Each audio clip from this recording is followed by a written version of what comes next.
अस्सलाम वालेकुम, आप देख रहे हैं PA न्यूज HD और मैं हूं आपके होस्ट सादिया बतूल।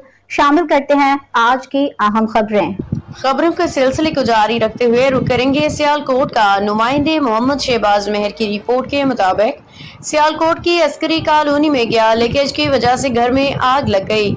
घर का सारा सामान जल गया। तफसीलात के मुताबिक सियालकोट अस्करी कॉलोनी नंबर 2 में घर में आग लगी। मुमकिन गैस लीकेज के बाद स्विच ऑन से ब्लास्ट हुआ। आग लगी 1112 को कॉल कर दी गई। रेस्क्यू 1122 की टीम मौका पे पहुंच गई, जिसने बर वक्त कार्रवाई करके आग पे काबू पा लिया। आग लगने के बाद 5 अफराद मुतासिर हुए हैं, जिनमें 38 साल अली बाजवान की जौजा, 32 साल शिजा, बच्चे 6 साल जारा, 3 साल जाहिद, 1 साल जोरेश को रेस्क्यू 1122 ने इब्तदाई टीम इमदाद के बाद अस्पताल मुंतकिल कर दिया। आग लगने से घरेलू सामान जल गया। साथ वाले घर को भी जुज़वी नुकसान पहुंचा। रेस्क्यू की इमदादी कार्रवाइयां जारी हैं।